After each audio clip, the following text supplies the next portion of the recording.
अब कहानी उस मोड़ पर है जहां खून और जुनून एक साथ बहने वाले हैं।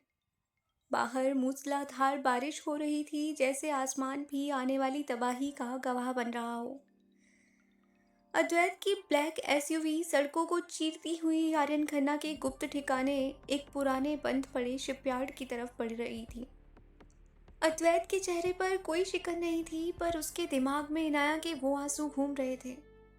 उसके लिए ये सिर्फ एक जंग नहीं थी, अपनी इज्जत और अपने इश्क को साबित करने का आखिरी मौका था। उधर हवेली में इनाया पागलों की तरह कमरे में चक्कर लगा रही थी। उसे अद्वैत की बातें याद आ रही थी। मैंने जिंदगी में सिर्फ एक बार इश्क किया था। उसने अपनी गर्दन पर हाथ फेरा, जहां अद्वैत की उंगलियों का स्पर्श अभी भी उसे महसूस हो रहा था। क्यों अद्वैत, क्यों मुझे ऐसी स्थिति में डाल दिया कि मैं आपसे नफरत भी नहीं कर सकती। वो बुदबुदाई। वहां शिपयार्ड में अद्वैत अकेला एंटर हुआ।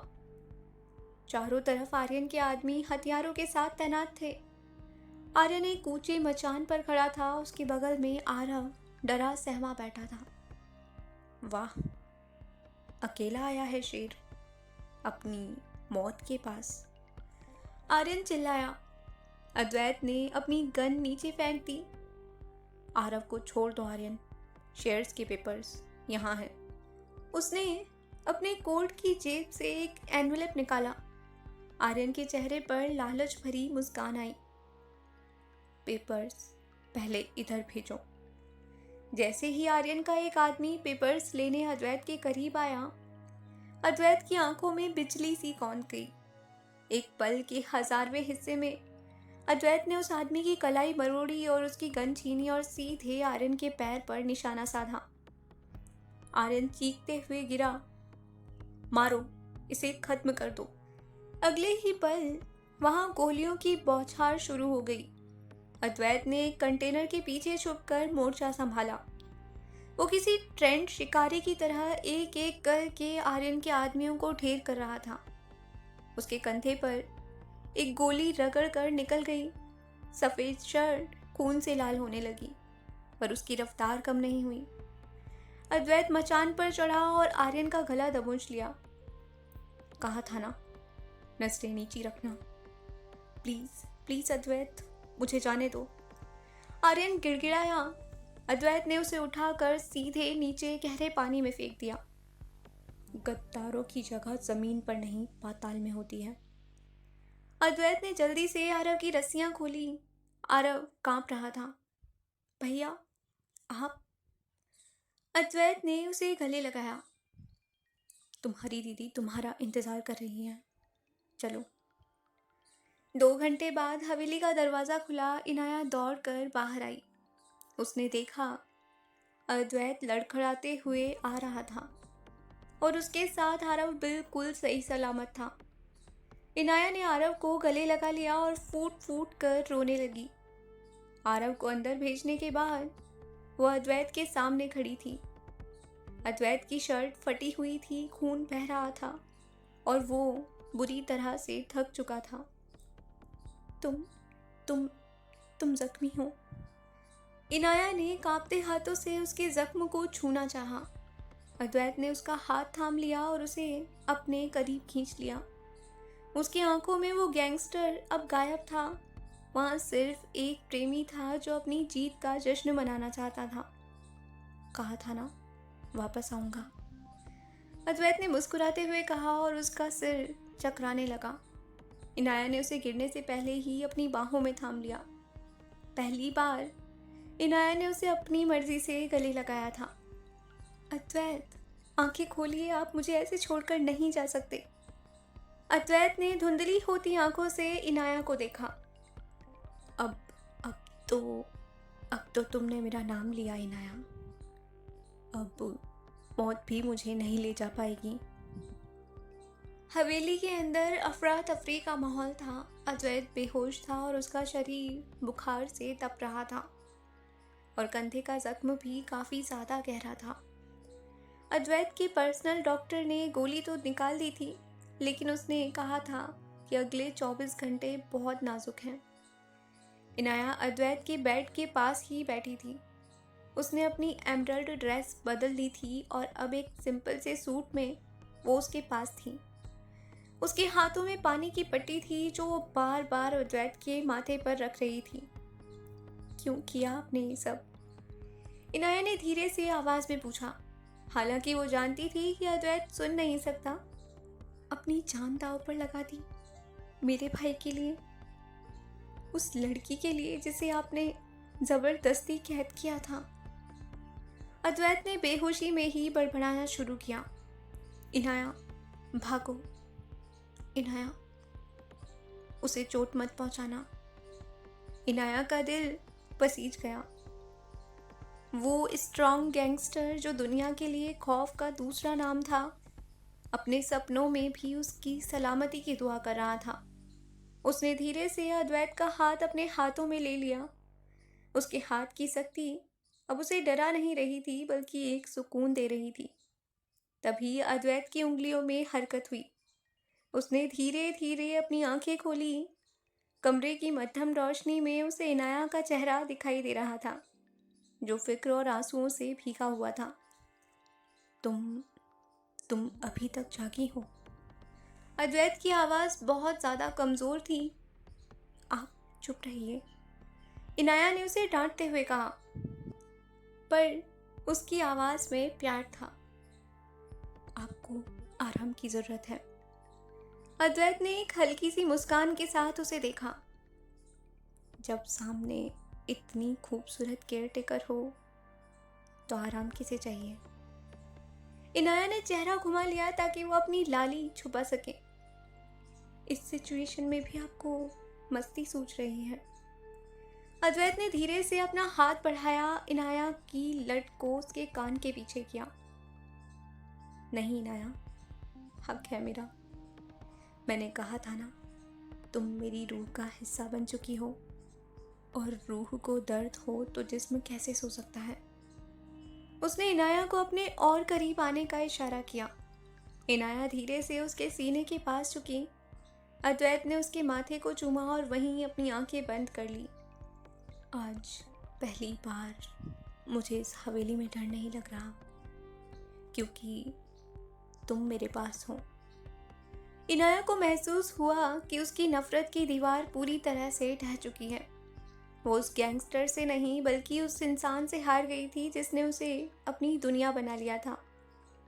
अगली सुबह जब इनाया की आंख खुली तो उसने देखा कि वो अद्वैत के हाथ पर सर रख कर सो गई थी। अद्वैत जाग रहा था और उसे ही निहार रहा था। सुबह की ताज़ी धूप उसके चेहरे पर पड़ रही थी, जिससे वो और भी ज़्यादा अट्रैक्टिव लग रहा था। गुड मॉर्निंग, वजीफा इश्क, अद्वैत ने अपनी सिग्नेचर गहरी आवाज में कहा। इनाया हड़बड़ा कर उठी। आप ठीक हैं अब? बेहतर हूँ, लेकिन मुझे कुछ चाहिए। अद्वैत ने शरारत से कहा। क्या? दवाई? पानी? अद्वैत ने उसे अपनी बाहों में खींच लिया। इनाया सीधे उसके ऊपर आ गिरी। नहीं, मुझे वो इनाया चाहिए जो कल रात मेरे लिए रो रही थी। मुझे वो नफ़रत वापस चाहिए, क्योंकि तुम्हारी नफ़रत में जो खिंचाव है वो किसी और के प्यार में नहीं। इनाया ने उसकी आंखों में देखा और इस बार उसने नजरें नहीं चुराई। वो नफ़रत तो कल रात ही शिपयार्ड के पानी में बह गई अद्वैत। अब जो बचा है उसे मैं भी कोई नाम नहीं दे पा रही। अद्वैत ने उसके चेहरे को अपनी हथेलियों में लिया। नाम मैं दूंगा इनाया, हम इसे गुनाह कहेंगे, एक ऐसा खूबसूरत गुनाह जिसे हम बार बार करना चाहेंगे। तभी दरवाजे पर दस्तक हुई। विक्रम अंदर आया। उसका चेहरा उतरा हुआ था। सर, एक बुरी खबर है, आर्यन खन्ना की बॉडी नहीं मिली, वो बच निकला है। अद्वैत की आंखें पल भर में ठंडी हो गई। खेल अभी खत्म नहीं हुआ था। विक्रम की बात सुनकर कमरे का तापमान जैसे गिर गया। अद्वैत जो कुछ पल पहले इनाया की आंखों में खोया हुआ था, अचानक एक घातक शिकारी में बदल गया था। उसने इनाया को खुद से अलग किया और बेड से उठने की कोशिश की, हालांकि उसका जख्म अभी भी हरा था। सर, आप अभी उठ नहीं सकते। विक्रम ने उसे रोकने की कोशिश की। आर्यन खन्ना जिंदा है और तुम मुझे लेटने को कह रहे हो। अद्वैत की आवाज़ में बिजली सी कड़क थी। उसे ढूंढो, शहर का एक एक कोना छान मारो। अगर वो सांस ले रहा है तो मेरे लिए और इनाया के लिए खतरा है। इनाया ने अद्वैत का कंधा पकड़ा। अद्वैत, शांत हो जाइए, आप इस हालत में कुछ नहीं कर पाएंगे। अद्वैत मुड़ा और इनाया की कलाई पकड़कर उसे अपनी ओर खींचा। उसकी पकड़ इतनी सख्त थी पर दर्द देने वाली नहीं, जैसे वो उसे अपनी दुनिया में छुपा लेना चाहता हो। तुम समझ नहीं रही हो इनाया, आर्यन एक घायल सांप है और वो सबसे पहले तुम पर वार करेगा, क्योंकि उसे पता चल गया है कि मेरी रगों में खून नहीं, अब तुम्हारा जुनून दौड़ता है। उसने विक्रम की तरफ देखा। हवेली की सिक्योरिटी बढ़ा दो, परिंदा भी पर न मार सके। और सुनो, इनाया के कमरे के बाहर 24 घंटे गार्ड्स रहेंगे। नहीं, इनाया चिल्लाई, मैं फिर से कैदी बनकर नहीं रहूंगी। अद्वैत उसके बहुत करीब आया, इतना करीब कि उनकी नाक आपस में टकरा रही थी। ये कैद नहीं है इनाया, ये मेरा कवच है। जब तक आर्यन मर नहीं जाता तो मेरी नजरों से ओझल नहीं होगी। 2 दिन बाद हवेली एक किले में तब्दील हो चुकी थी। इनाया घुटन महसूस कर रही थी, पर उसे अद्वैत की फिक्र भी थी। अद्वैत दिन भर कॉल्स पर रहता, नक्शे देखता और अपनी गन्स साफ करता, लेकिन रात होते ही वो इनाया के कमरे में आ जाता। उस रात बारिश फिर से तेज थी। इनाया खिड़की के पास खड़ी बाहर देख रही थी, जब उसे पीछे से 2 मजबूत बाहों ने अपनी गिरफ्त में ले लिया। अद्वैत ने अपना चेहरा उसकी गर्दन में झुका दिया। अभी भी मुझसे नाराज हो? उसने इनाया के कान के पास धीरे से कहा। इनाया ने एक ठंडी सांस ली। मुझे डर लगता है अद्वैत, इस बंदूक और खून की दुनिया से नहीं, बल्कि इस बात से कि कहीं मैं भी तुम्हारी तरह पत्थर न बन जाऊं।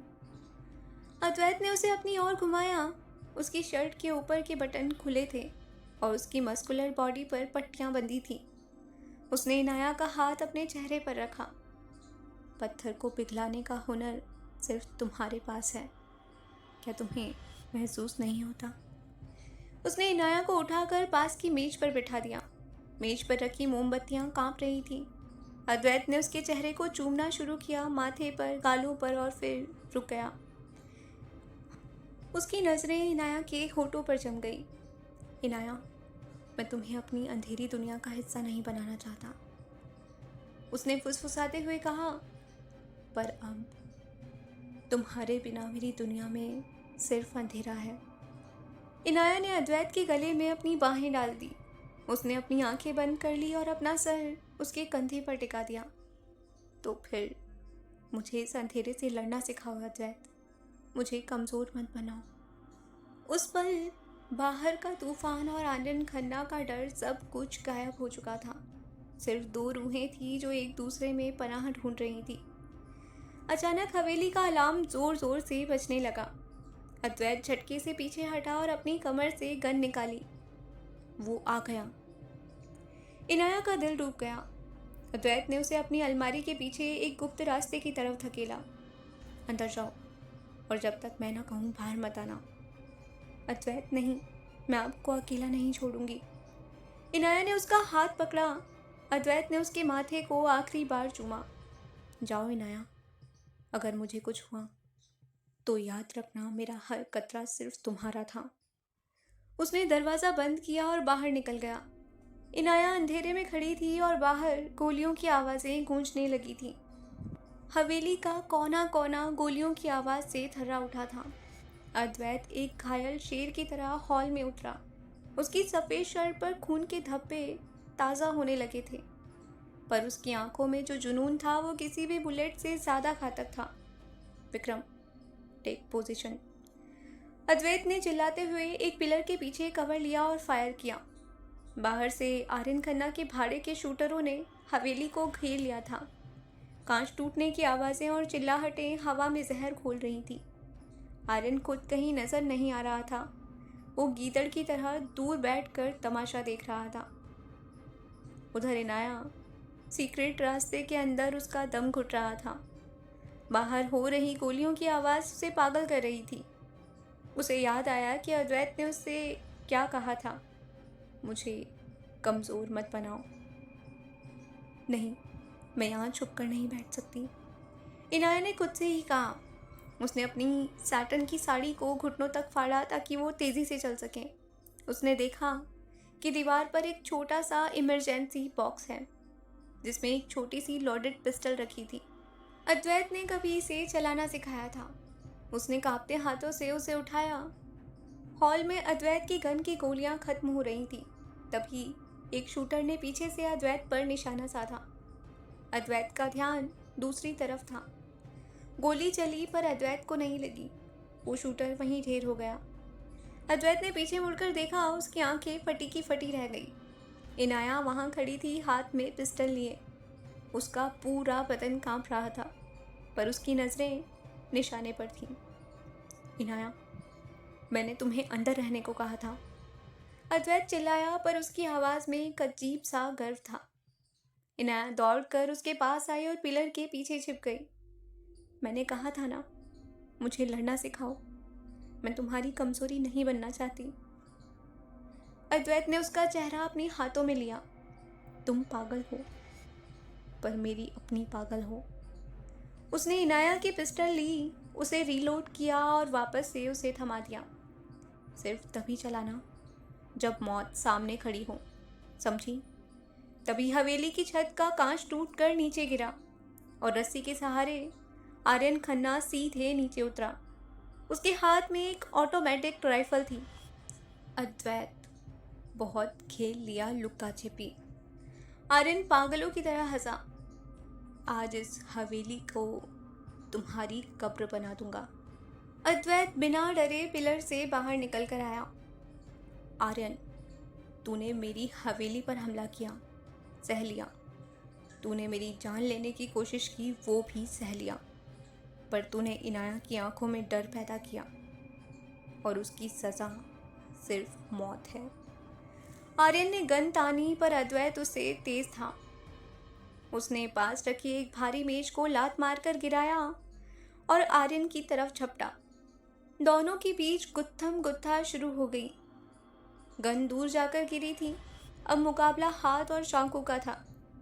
अद्वैत का जख्म खुल गया था। खून उसकी कमर से नीचे बह रहा था। आर्यन ने उसे दीवार से दे मारा और चाकू उसकी गर्दन के पास ले आया। खत्म, सब खत्म अद्वैत। इनाया ने देखा कि अद्वैत हार रहा है। उसने अपनी पिस्टल उठाई, पर निशाना चूकने का डर था। उसने पिस्टल फेंक दी और पास पड़ा एक भारी पीतल का लैंप उठाया और पूरी ताकत से आर्यन के पैर पर दे मारा। आर्यन का बैलेंस बिगड़ा। अद्वैत ने मौके का फायदा उठाया, आर्यन का चाकू छीना और सीधे उसके सीने के पार कर दिया। आर्यन की आंखें पथरा गई।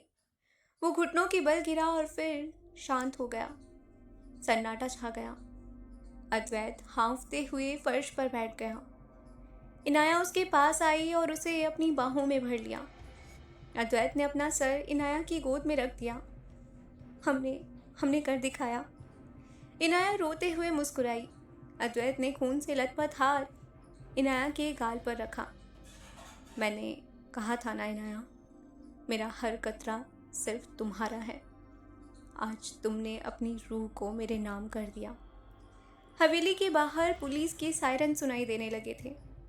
अद्वैत के चेहरे पर एक सुकून था। उसे पता था कि अब उसे भागना नहीं पड़ेगा।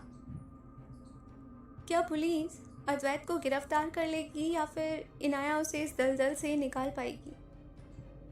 जानेंगे अगले पार्ट में।